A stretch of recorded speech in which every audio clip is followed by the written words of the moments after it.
Today's video is sponsored by War Thunder. More from them in a bit.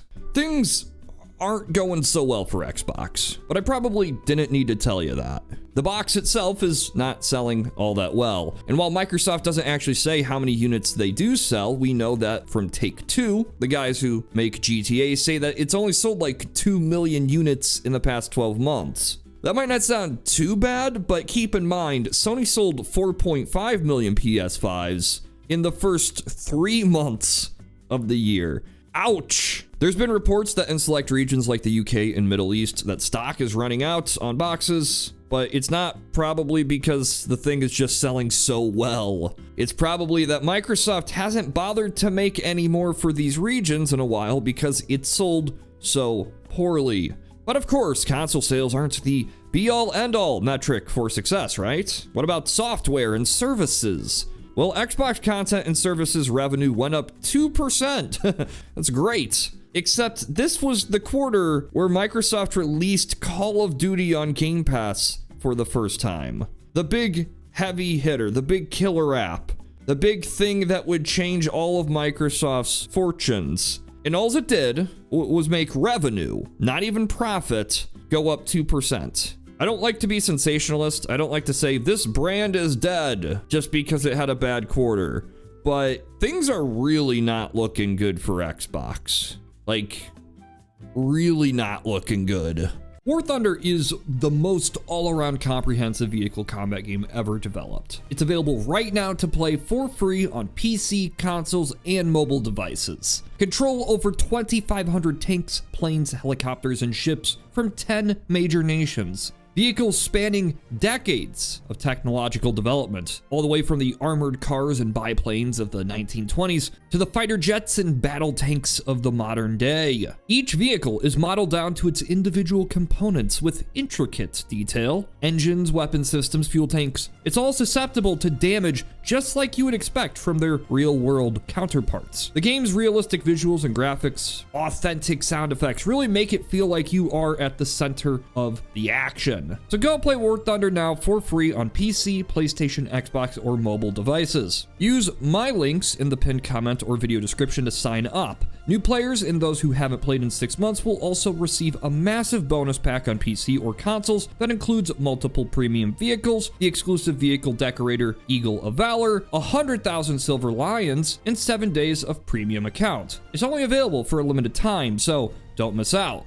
What is Microsoft planning to do with Xbox? In the past few weeks, a lot of Xbox exclusives have been announced for the PlayStation. I'm not even going to list what all of these are because it's entirely possible that by the time this video releases, even more have been announced. But when you have major franchises like Forza Horizon coming to the PlayStation, people are going to start asking, what's going on? Is Microsoft going to pull a Sega? Are they getting out of the console business? Going multi-platform? Are all upcoming titles coming to PlayStation? Are there any red lines as to what will remain an Xbox exclusive? Anything that's too sacred to put on the competitor's platform? Oh, Phil says no. Yeah, everything's on the table. The next Halo game could release on PlayStation day one, or even the Switch 2, or it might not. And this is a giant overreaction. I want to bet on that.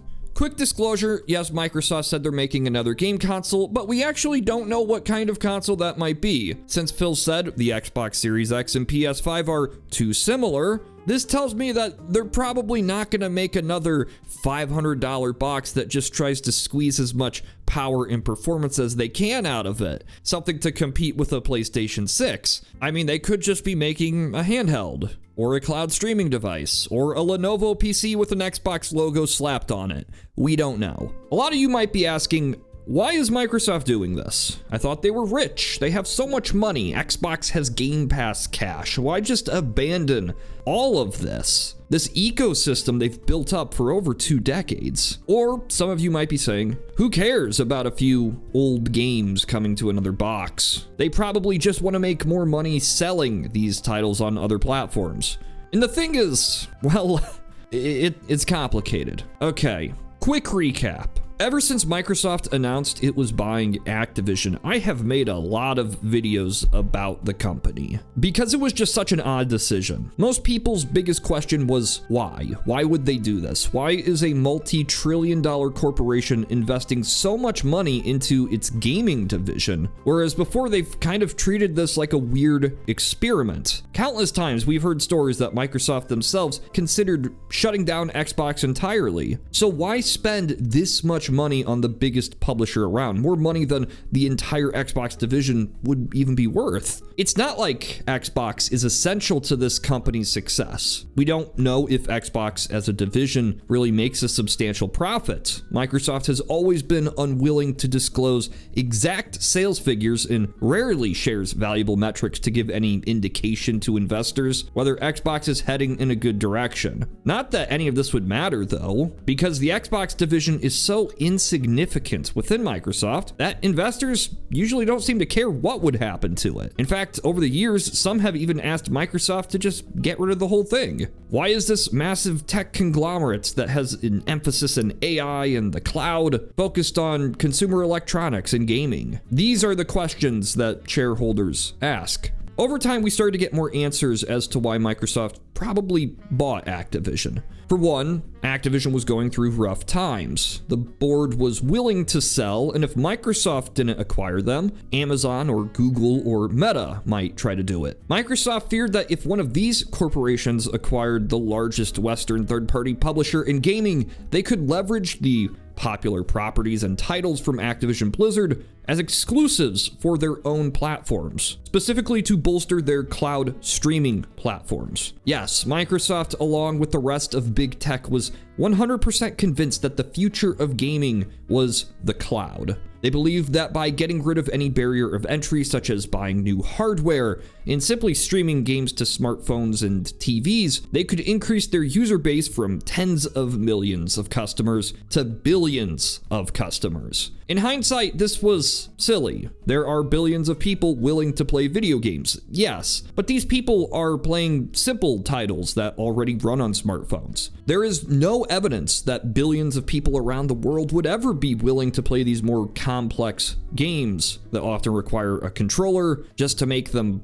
usable or fun. Billions of people might play Candy Crush, but billions of people will probably not be playing Halo. I have to imagine Microsoft did consider this to some degree, that even if cloud gaming did fail, they could still make money from this acquisition, particularly from King, the mobile gaming division within Activision Blizzard. At the time, Microsoft was really interested in creating their own app store on Android and iOS. Rather than use the Apple App Store or Google Play Store, they were trying to get regulators to allow them to have a third-party app store. Now, this seems like a legitimate possibility, but it's unlikely that people will flock to Microsoft's store just to download Candy Crush. And years since all this went down, nothing's really come from any of it. It might be premature to say that this acquisition was a bad move, but it doesn't look like a great move. Microsoft was so scared about Google and Amazon and Meta getting into the cloud gaming space. And now not only do these companies have basically no interest in gaming, cloud gaming itself never managed to garner that wide appeal, nor is there any expectation for it to do so. Even in the more traditional gaming market, it's not clear how Microsoft expects to make back its $70 billion. Many expected that once Call of Duty was added to Game Pass, Microsoft's gaming subscription service, millions of users would sign up for Game Pass, giving Microsoft a lot of money coming in every month. Based on the information we have right now, that didn't happen. Looking at the stats, the message is clear. Anybody that wants Game Pass already has Game Pass. And given the fact Microsoft doesn't share much statistics about the service, or its revenue, or its profit, or its cost, it's difficult to say whether this is sustainable in the long term. Regardless, it's not a killer app. This is not a defining aspect of the Xbox ecosystem because only a small fraction of users even care about it. Some suggest that by even having this subscription service, it's created less incentive for core Xbox users to buy games. Why buy any title when there's a chance that it could come to Game Pass within a few months? Why spend more money each month on games that don't come to Game Pass when you already have a lot of games that are on Game Pass? Look, I don't want this to just come off as doom and gloom for the Xbox brand, but things are looking pretty doomed and gloomed. It's kind of fascinating how most discourse about Xbox is usually by people who really love Xbox or people who really hate Xbox. But looking at the numbers, most people don't really seem to know or care what's going on. To people who regularly check up on the state of the industry, none of this stuff going on with an Xbox is a huge shock. But the average person, the average gamer, didn't seem too concerned about the future of Xbox until Forza Horizon 5 was announced for the PS5. Yes, that major Xbox exclusive going multi-platform. Exclusives, traditionally, were what defined a game console. Now, the importance of exclusives in terms of a platform's success today is highly debatable and depends on the console. For example, only a small fraction of PlayStation users even buy the most successful PlayStation exclusive games. But this doesn't change the fact that still, for tens of millions of people, exclusive titles and franchises are going to be one of the biggest reasons why they pick one box over the other. And look, Forza Horizon 5 is not a new game, but newer exclusives have been already announced for PlayStation 5. It just so happens that Forza Horizon is one of the biggest Xbox names properties out there. It's not that this in and of itself means that every Xbox game is coming to PlayStation or Nintendo Switch 2. It's just that this, in context to every other quote by the company and the reports that have come out about the future of Xbox, seem to suggest that things aren't looking great. I'm not going to say that every single Xbox game will come to PlayStation day one, but I don't think it really matters. To the general public, just by making Forza Horizon 5 available on PlayStation, Microsoft has made it clear that Xbox games are coming to PlayStation. Even if there has been some nuance to that for the time being, timed exclusivity, it doesn't really matter. Most people are just gonna see it as Xbox games are going to PlayStation. I have to imagine Microsoft knew this was going to happen. That in terms of public relations, marketing, this was about as bad as it gets. When you make an announcement like this, people are going to react negatively, and they're going to expect that you're getting out of the hardware business, or at least the traditional console business, because that's what Sega did. But why do we think this? Well, if there were no exclusive games to the Xbox, would anybody buy a new Xbox? Well, again, all these games are on PC, but discounting that, yeah, I think people still would. At first, if you have hundreds of games attached to your Xbox account, all your DLC and your saves, of course you're not just going to give up and move to a new platform simply because, well, the other box is getting some of the same games that you already have. But over time, yeah, people will move. People will move to PlayStation and to PC.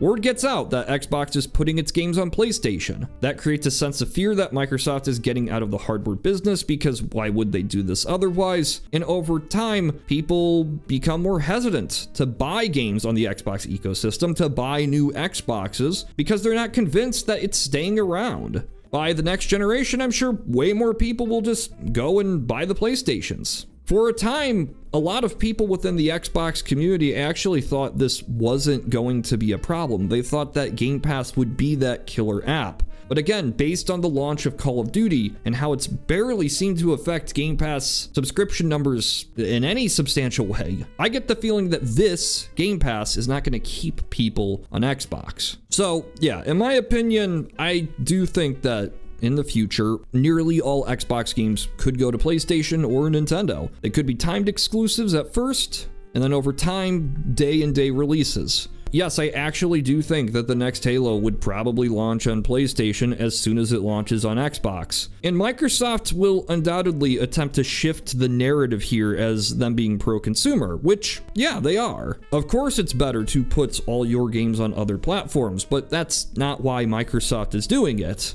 It's because they lost. They didn't sell enough hardware or games. In the past, this never really mattered, but after the Activision acquisition, Xbox needs to start pulling its weight, which is going to be hard. Back when Microsoft did buy Activision, the publisher was arguably way more relevant than it is today. Think about it. Overwatch went from this major IP, a massive hero shooter, to basically forgotten, replaced by Marvel Rivals. Whether Rivals can stay on top forever is something that remains to be seen. But it's clear that Overwatch was not as infallible as many expected. And I'd argue the same goes for franchises like Diablo. Diablo 4 didn't resonate with fans of the ARPG genre as much as it tried to go for a more casual audience. You might expect this to mean better sales, but a casual audience will not stick around forever, and a lot of people just kind of left the franchise and went to Path of Exile 2. Call of Duty Black Ops 6 started off with a strong launch before kind of dropping off because of just so many bad decisions. These massive properties under the Activision Blizzard umbrella just aren't as relevant as they used to be. And I imagine that making up all this money is going to be a lot harder than Xbox expected. If it's assumed that Microsoft is planning on releasing most of its games on PlayStation and Nintendo, which they probably are, because why would you even raise that possibility if you weren't planning on doing it? We gotta ask, where does Xbox go from here? I've talked about before how I don't feel that Microsoft should make another traditional Xbox, but is this actually the end? Are they just gonna go the way of Sega and announce that they're exiting the console business, even though they've already said they're making more hardware? Well, it's complicated. Whether Microsoft stays in the console business kind of just depends on how you define the console business. In the past few months, Phil Spencer has made a lot of statements about the future of Xbox. He's suggested that the Xbox Series X and PS5 are too similar, which, okay. We've heard that Microsoft is open to supporting game stores like Steam on the next Xbox. Now, this could just be Microsoft trying to convince regulators that it wants more open platforms so it could get a Microsoft App Store on iOS and Android, but it could have been a legitimate look at what Microsoft plans on doing with Xbox. After all, if Sony releases PlayStation exclusives on Steam and Xbox had Steam, it would get PlayStation exclusives, right? Well, no. Consoles don't have Steam for a reason. Consoles are often sold for a loss or low profit margins and make up that money through the sale of accessories and subscriptions in software. Microsoft gets like a 30% cut of all things sold on the Xbox store, and that's really why they make game consoles, to get third parties to sell their games on the Xbox platform, so Microsoft gets a cut from all of that. Putting Steam on the Xbox would just mean that users could buy this cheap piece of hardware that Microsoft produces at a loss while Valve profits, and Microsoft gets nothing. That just doesn't make a whole lot of sense. They would just have to hope that users would end up buying Xbox games or using Game Pass to offset these losses, which, considering what we know now, it probably wouldn't. Microsoft also can't just sell a $500 Xbox that runs Windows, or a proper version of Windows. The Xbox already kind of runs Windows. Nobody would buy a pre-built PC by HP or Dell for $1,200 if you could buy a comparable Windows PC by Microsoft for $500. And if these manufacturers get angry, who knows? Maybe they'll all decide to just move to Linux. Either way, probably not going to happen. Microsoft could get around all of this by selling the next Xbox as a pre-built of its own, a piece of hardware for a profit, but it would probably cost a lot of money. Is there really a market for a $1,000 game console that runs Steam? Because this seems awfully close to just becoming a PC you can't upgrade, and a device that wouldn't even be in the same market as the PlayStation 5 or Series X. It's just a computer. We gotta consider, how would this even work? Xbox is based off Windows, but it's a closed-off version of Windows. Even if the next Xbox was just a cheap Windows PC, it wouldn't be all that appealing to most console users. Much of the appeal of game consoles is their price, ease of use, and accessibility. You plug in the box and you play the games. On PC, things are a little bit more complicated. You gotta install your CPU drivers and your GPU drivers. You gotta make sure you set proper resolutions and graphical settings to get the frame rates you want. And if something goes wrong, you should probably know how to troubleshoot things. For some people, this isn't a huge deal, especially if you are tech literate. But a lot of people who play games don't know how to do all this and don't want to learn how to do all this. They just want to press start and play. I know people who aren't even aware that you can play a PC in the living room with a controller on your couch couch, use a wireless mouse and keyboard to quickly switch between apps and games. But even if they knew about this, that doesn't mean they'd want to do it. So I think what Microsoft should do, and probably is going to do based on some statements they've made, is simplify things in Windows. Windows 11 is not great, in my opinion. Some UI elements haven't been updated in decades, things go wrong for seemingly no reason, the ads are annoying, the interface is meh. I could go on for a while. Like I've said before, I use my Windows PC in my living room, on my couch, no desk required. But it's not a perfect setup for everybody. It's a process, and if Microsoft wanted to get more casual users onto Windows for gaming, AAA gaming, they would need to streamline this experience. I can think of a few ways to do this. You know, automatic driver updates for CPU and GPU without the user even knowing it's happening. A refined Xbox game bar that doesn't bug out half the time. A clean interface for people that use controller, and above all else, no instance in which a mouse and keyboard is ever required to restart the app or reboot the computer or do anything. Bring the ease of the console experience to the PC for people that want that. This seems to be Microsoft's dream, their ideal for the future of Xbox. And it's a tall order, but I don't think it's impossible. Microsoft has shown before, with the likes of Windows 8, that they are willing to make drastic changes to accommodate new input methods. Granted, they are not great at doing this, but they can do it. I could easily see Dell and HP and other manufacturers selling Xbox branded computers, or at least Xbox compatible computers. However, no matter what anybody says, these wouldn't be Xboxes, right?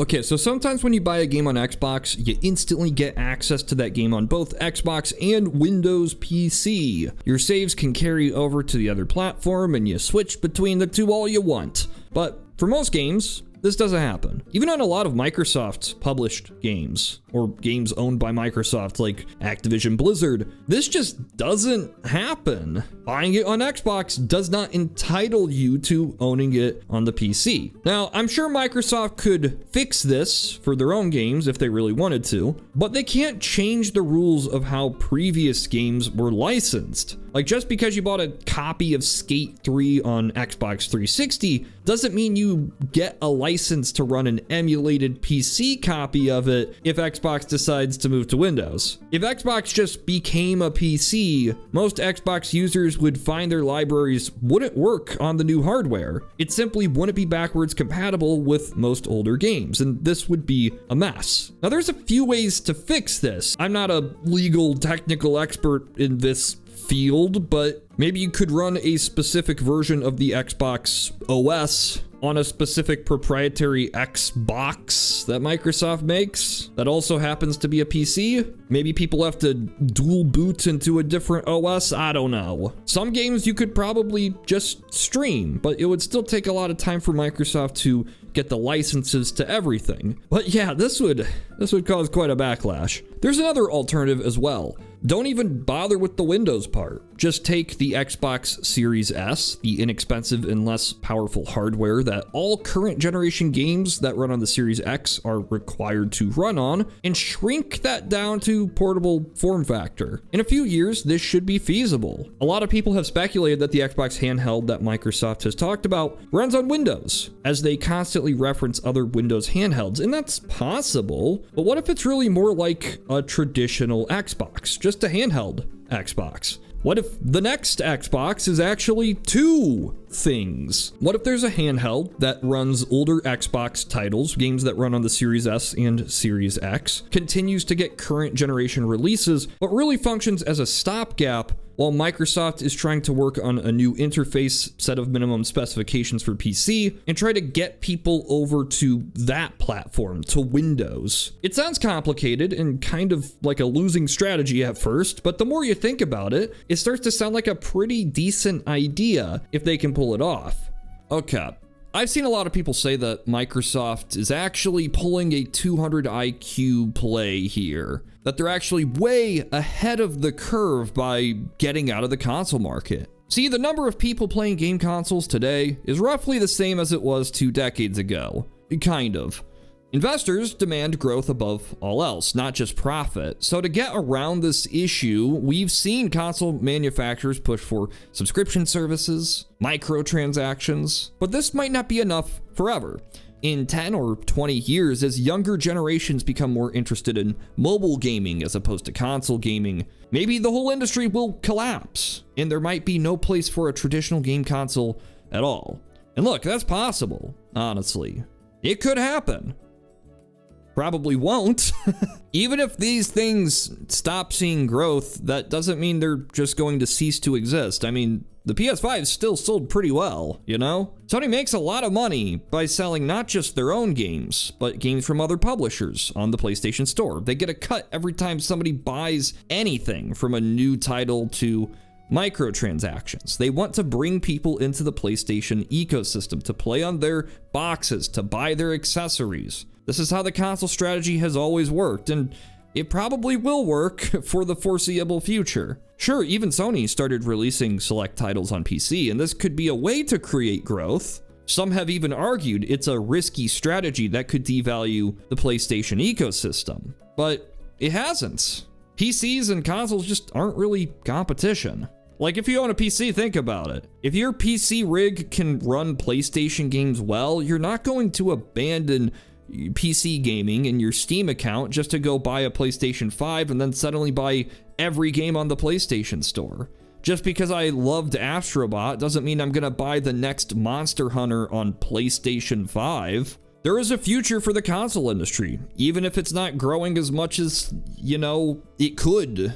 Microsoft's moves here are not some genius way of getting around problems that will exist in a few decades. The simple fact is, they lost.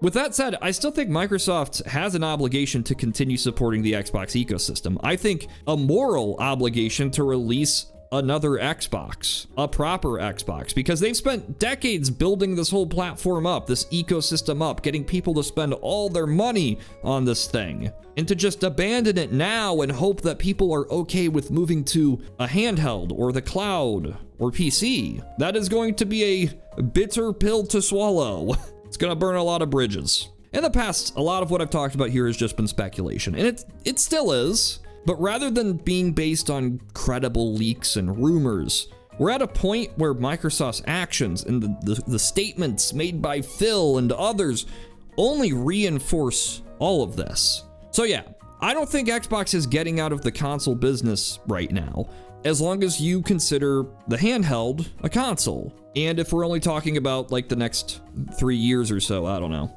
After that, come on, they're gonna pull Sega. Again, huge thanks to War Thunder for sponsoring this video. Don't forget to play it today for free on PC, PlayStation, Xbox, or mobile now by using my links in the pinned comment or video description. New and returning players that haven't played in 6 months will also receive a massive bonus pack across PC and consoles, including multiple premium vehicles and other goodies. It's only available for a limited time, so make sure not to miss out.